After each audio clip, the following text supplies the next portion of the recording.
The book of Exodus does not begin with miracles, plagues, or deliverance. It begins with pressure.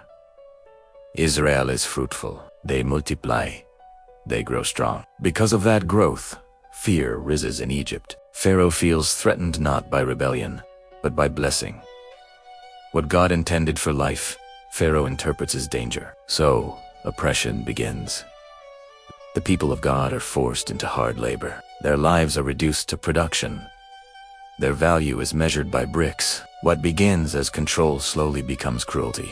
Pharaoh's strategy is simple. If I make life hard enough, hope will disappear. But Exodus 1 quietly reveals a truth that shapes the entire book. Oppression does not silence God. It activates him. God sees what power tries to hide. Exodus 1 shows us a world where injustice feels normal. Pharaoh is powerful. His policies are legal. His violence is organized. Yet God is not impressed by power. Even before God speaks or acts, the text reveals something essential about his character. God notices the suffering of his people. The suffering of Israel is not invisible to him. Even in the midst of oppression and hardship, God sees the pain of his people.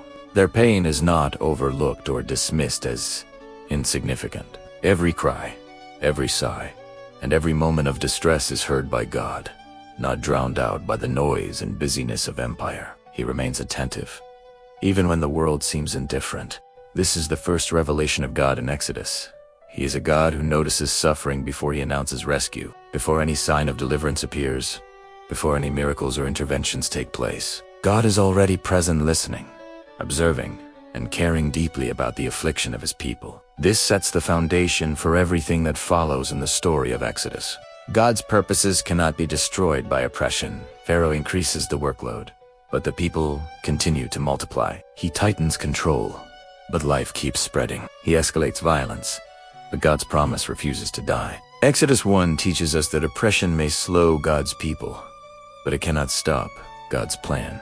This is deeply important. Scripture does not deny suffering, but it insists that suffering does not have the final word. God's promises are not fragile. They do not depend on favorable conditions. They survive in hostile environments. God works through ordinary courage. One of the quiet surprises of Exodus 1 is how God moves. There are no miracles, yet no dramatic interventions.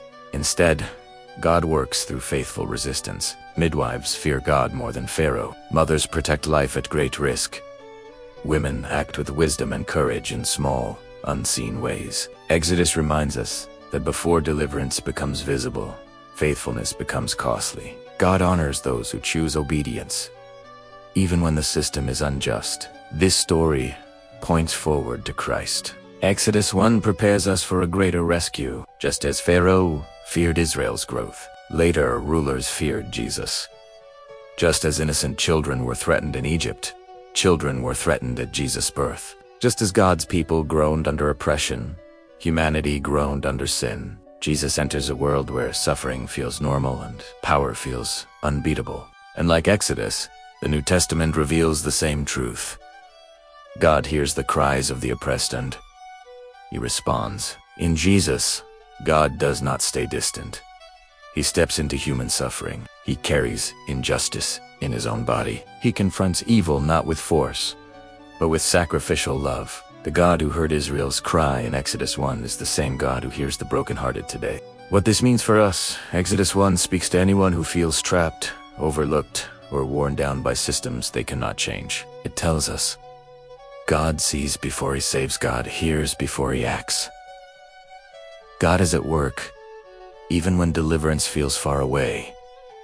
If you are waiting or praying without answers, Exodus 1 offers hope. God hears the oppressed, and the story is only beginning.